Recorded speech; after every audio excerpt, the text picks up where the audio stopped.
Hey guys, Nick60 here, coming to you with, well, my first video in a week, and I am sorry about the delays. It's been a messy couple of weeks. You may have noticed videos disappearing off my channel. It has something to do with that. It's not it, but oh well. So, anyways, the long overdue and much awaited review of Battlestation Harbinger by Bugbite Ltd. Full disclosure, this game was provided to me via a Steam key. They gave me the Steam key, but I'd like to think, and you know, I'm not really one to be able to judge my own actions, but I'd like to think I've been able to not let that color my opinion of the game. And one thing that I will say has probably in some way colored my opinion of the game is simply the fact that I don't play very many roguelike games, and I've already had several people compare it to FTL. I haven't played FTL. The only other roguelike game I've played is Darkest Dungeon, which is a completely different beast. And it's been a long time, but I may have played the original Rogue. But 18 hours worth of play later, so this isn't just like 1 hour and I'm gonna review it video. 18 hours of play later, and I find this game entertaining. I mean, yeah, there are some things that could be done better or differently, in my opinion, but for what the game is, which is an expanded version of a mobile game that Bugbite originally released it as a mobile game, it's quite good, and it does a number of things that I've played quite a few mobile to PC games and vice versa, and a lot of them seem to stumble in the same areas, and this one, and Battlestation Harbinger does not stumble, mainly in its smooth integration of mouse controls, and its smooth integration of keyboard controls, including the actual ability to rebind keys if you wish, which is, in my opinion, very, very useful. I'm a bit of a stickler for some of those technical details, so quite happy with that. Another thing that I'd like to note is, since its release, Bugbite has been very, very determined to continue to release patches and bug fixes. Now, this video was taken pre a number of the patches and bug fixes, but yeah, so it doesn't show the as of release state of the game, but they have released many, many bug fixes in a very short period of time. So they've clearly made a point of saying that they are in fact still focused on the game and care about making the game as as enjoyable as possible, or else they like a number of other companies, and I'm not going to start naming people, could have easily just said, okay, it's out, it's finished, people can buy it, and we'll just leave it, and any problems are excused as it was a conversion from mobile to PC, and they haven't done that. And for that, I am personally quite appreciative of, because that is a very good sign, in my opinion. And yeah, so that just some overview. Sorry, throat. So just overview about some of the background of the game and how it has, and how its development has continued to go since its release. As for the, getting into more of the game itself. Sorry, one moment. Another reason why I haven't put out videos. A little bit of throat problems. Now, the game has been released with its soundtrack. Now, parts of the soundtrack are very, very good. However, I would unfortunately argue that the soundtrack is, 13 songs isn't bad, but you tend to, unless some of these songs have been added in the more recent patches that I have not had a chance to hear, or just for whatever reason have not heard. Some of the songs are good. Some of the songs, in particular the background music that has been going for a significant portion of this video, it does get a little bit repetitive. That is one of the criticisms I have, which may have been fixed and I simply haven't gotten a chance to really explore that, is it sort of begins to grind on you a little bit in a bad way.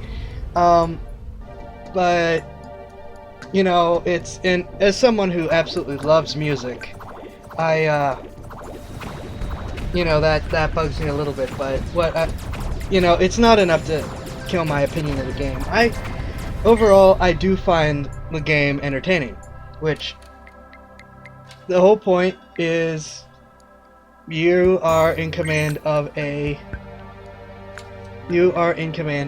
ship. In the case of this video, the Harbinger, which is in fact not a battle station, is a heavy carrier, and you go through a sector-based dungeon system.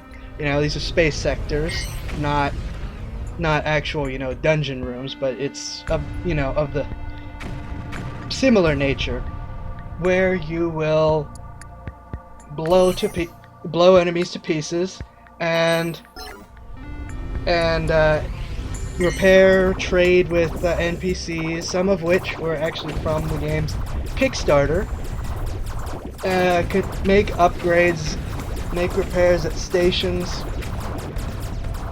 and build your fleet. You can, in fact, purchase up to 2 more ships, as far as I've played. I don't know if that gets expanded, but in the time I've played, it's only been up to 2 more ships to build your fleet to continue to blast your way through.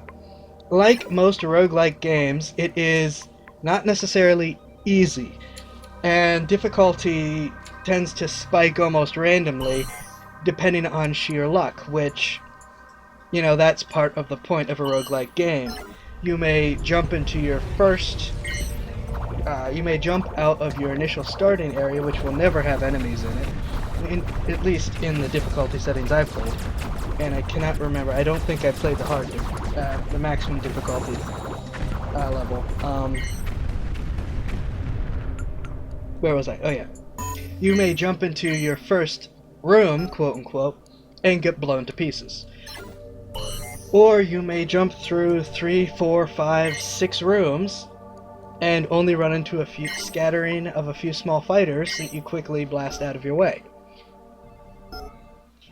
And so that is, I say that's the room mechanics in a nutshell, but that's just progression based.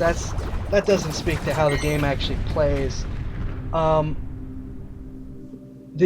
As far as how it actually plays, as you can see, you can buy your weapons and equipment anywhere, in which, depending on your ship, it may not carry fighters at all. It may have 1 fighter bay, which your starting ship does. It may have more than that one. Like the Harbinger has 4, which is a lot. But the Harbinger pays for this by having very limited primary weapons. It only has 2. Some ships can have many more than that. The Harbinger also has a lot, 8 secondary weapons, which are close range defensive type weapons, which it is a plus and a minus, and I'll get to that. In fact, let's just cover the fighters and weapons now. Primary weapons, which are what you primarily use to slug it out with enemies, are can be, they don't necessarily have to be, the long-range heavy-hitting weapons. and they vary from short range, well, short-ish range Gatling cannons to lasers to missiles, culminating in such weapons as the nuke missile, slow but does an incredible amount of damage per hit. But you also have some other capabilities that you can add in your primary weapons. This includes shield boosters, ship repair beams, shield repair beams, which can also fire on your own ship, and I like this mechanic.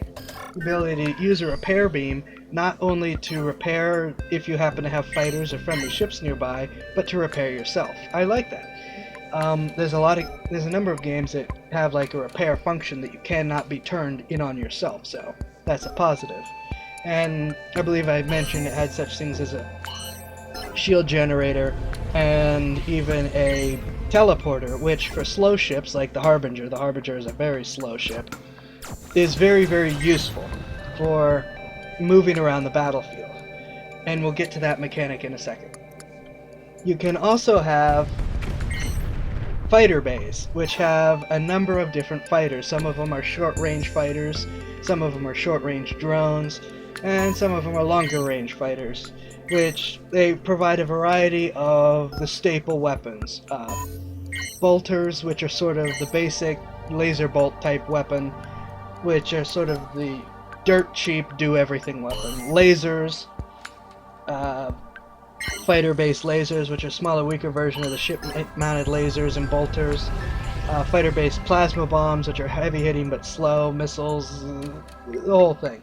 You even get repair fighters, or repair drones, excuse me, which are quite useful as well, because they will repair each other, and they will repair you, and they will repair other things. So, there's a lot of variety there, which is where my bit of a problem with the secondaries comes in.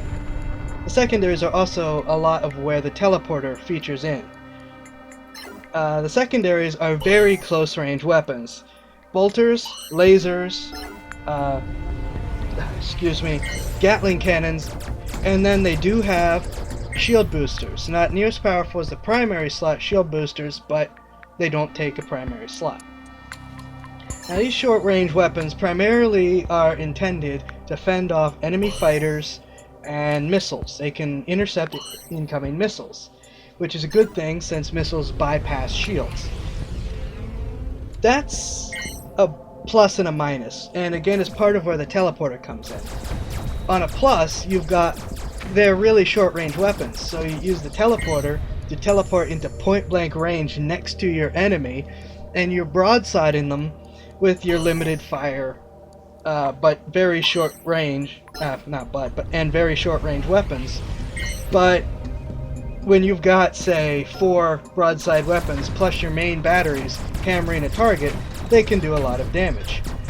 At the same time, however, the teleporter can be used to get out of the secondary fire of enemy ships, or in general just to run away if you're in a very bad position.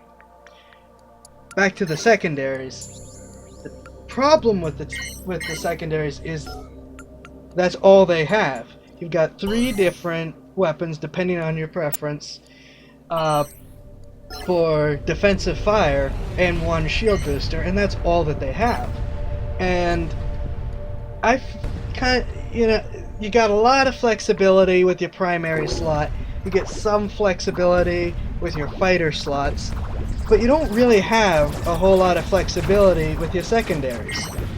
Odds are you'll probably go all shields to try to boost your your raw defense as much as possible. Or you'll pick a very spammy, at least this is what I can tell, a very spammy all Gatlings secondaries, because while the bolters have longer range, the Gatlings have a better sustained fire capability. And so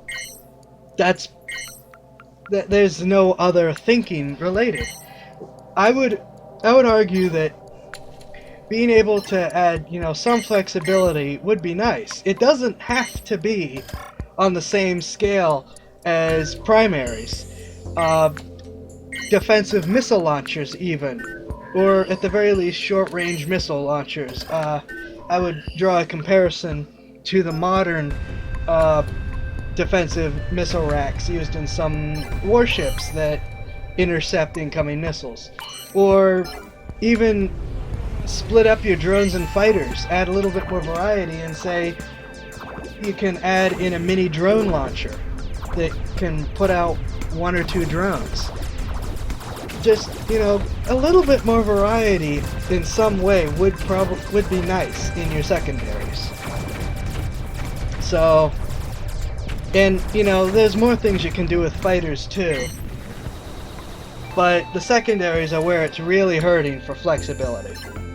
Now, continuing to talk about the mechanics of these 3 primary slot components, all of these areas also have upgrades, which are based entirely on what the different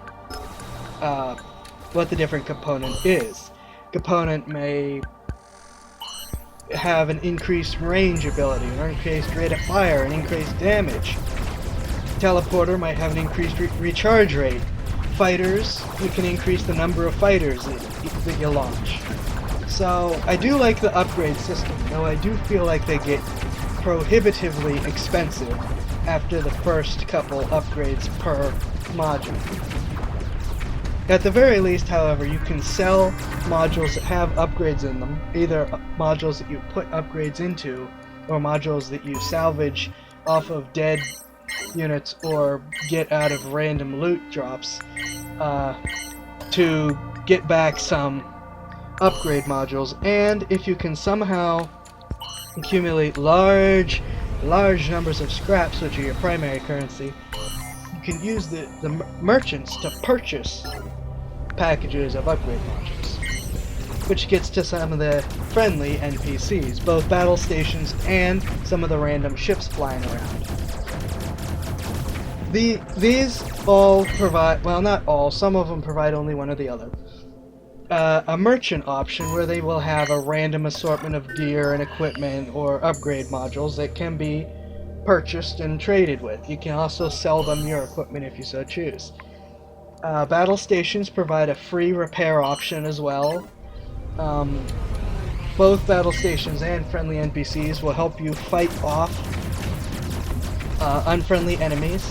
Battle stations and some NPCs will provide mission options, which you can pay a set amount of currency to get the mission, and then you go out and get some rewards. I personally haven't really found them worth it. It's kind of been, at least for me, who, again, I don't play that many roguelike games, a bit too challenging in my opinion, but that's just my opinion.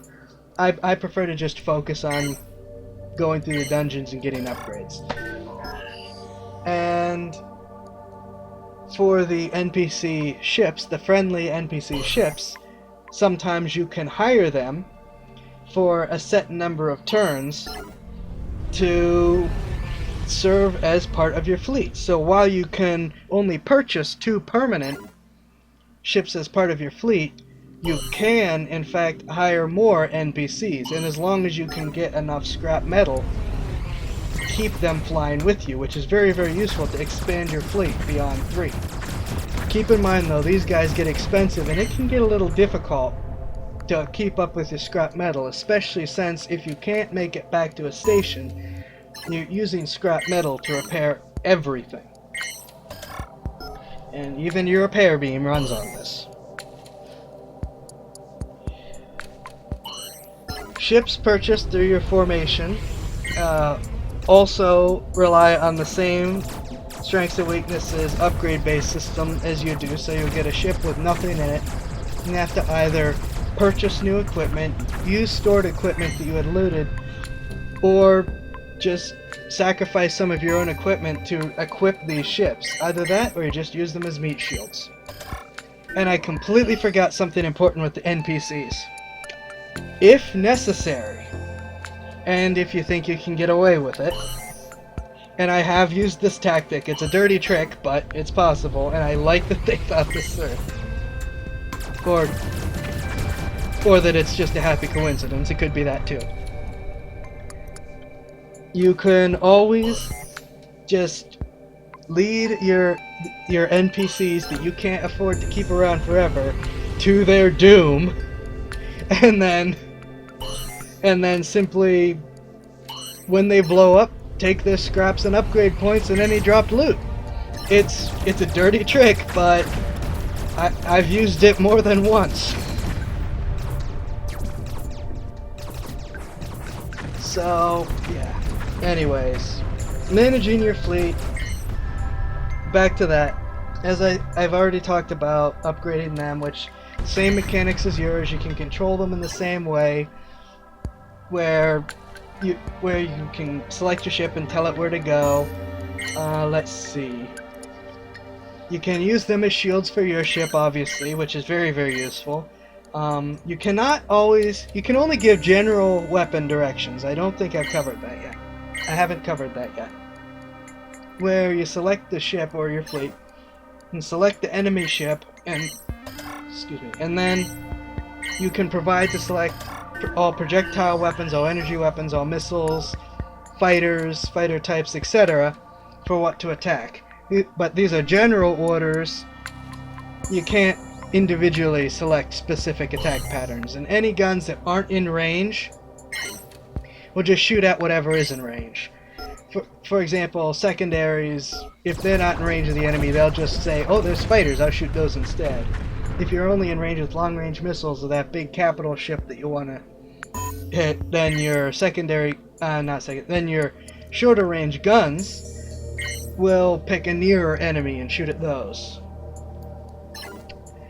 So combat is admittedly somewhat simplistic, but with how many gun turrets and fighters can be blasting away at each other, it makes sense that it's a little bit more simplistic, especially considering the fact that you are to be commanding a fleet, not, preferably not micromanaging every little thing.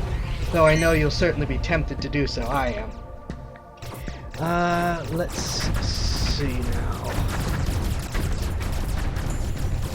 What else? Oh! There is a runtime option. You can pause the game, which can make it easier. I usually forget to do that, though. And you can speed up the game, which is what I usually do, which does help to manage with how slow the ships tend to run. Something I probably should have covered closer to the beginning, oops, is based on how well you do in each dungeon run, you will gain experience. This will, in turn, after you've completed the dungeon run, you'll go through, this is how much you've gotten experience. You will get deductions for how many turns you've taken, which can end up taking a lot of points away, which encourages you to keep moving in the game instead of just do completion and try to farm. And as you gain experience, you'll level up and you'll get access to more ships. You start off with only access to a small light carrier and expand out from there. Let's see. I think that covers the basics of the game as... Yeah, I think that covers the general... how the game plays, and, what the mechanics are. Oh, completely forgot. There are different hazards which can affect your ship in different ways. Sometimes you might get trapped in a room for a turn. Sometimes you might have your shields drained. Sometimes you might start taking damage and have to try to get out. Sometimes you can't repair. So there's those mechanics as well. Just trying to cover all my bases here. Well, might as well wrap things up. This is not a short review at this point. Overall, I like Battlestation Harbinger. It's not, it's not going to compete with these big AAA games, and I don't expect it to. It's a fun game that I can pull up and sort of let run, and every once in a while take a couple turns, and not feel like bogged down by, you know, if I'm gonna sit down, I have to sit down, you know, and say, okay, I'm gonna play this for an hour. Like some games, it's like you gotta set aside a set amount of time. Each turn saves, you can get out whenever you want, you just let it run in the background and windowed or whatever, and since it's based in turns, it won't just go on without you watching it. It's fun. I find it's fun. It's a good challenge. As someone who is not particularly used to roguelike games, it's definitely a change from the norm for me. Like I said, I can't really compare it to other roguelike games because I just am not a big, you know, I don't play a lot of them. So I'm afraid I can't tell you if it's, you know, from that perspective. But from someone who hasn't played a roguelike very often, who just, you know, they really had the game dropped in front of them, which, thank you, Bug Bite Ltd.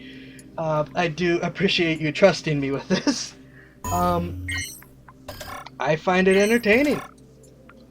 It has its problems. Like I said, the map music doesn't seem to ever change, and it just sort of wears on me. But like I said, the updates probably have already fixed it, and I just haven't had a chance to see that.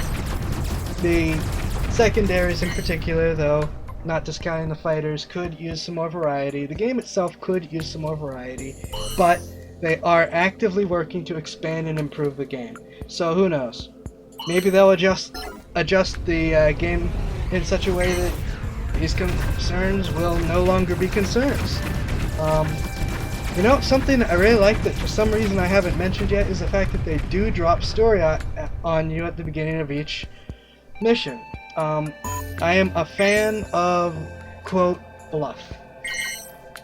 And I like that they do that. They could, maybe we'll see a little bit of voice work in the future. I don't know, please, maybe. I'd like to see the Battlestation Harbinger, or I think it's Battlestation Universe. They have several other games out. Expanded. I always like new sci-fi worlds and universes to explore, with codexes and wiki entries and all that fun stuff. That's great for wasting my time, but always a lot of fun. So I wouldn't mind seeing that. Yep, rather than just continue to ramble on forever, since that's basically what I'm doing at this point, I will say it's a good game for its price. It was dropped on me, but I would have considered purchasing it if I had known about it. $10 is its regular price, and it's on Steam, so anyone who's really, really concerned can just wait for the next Steam sale. But yeah, I mean, I just pulled up the Steam page real quick, and they've got 150 reviews, very positive. So I'm clearly not the only person that has a good opinion of this game. Yeah. And like I said, they're just patching this thing left and right. So if there's some complaint that you certainly have, there's no reason to think that it won't be fixed in a timely manner. So that's all I have to say about Battlestation Harbinger. Thank you for putting up with me for almost half an hour. This has been Nick60 signing off. Please check out my links in the description. Help support this channel. At the very least, like and subscribe. Leave a comment what you're thinking below and all that other fun jazz. Nick60 signing off. I will see you guys in the next video.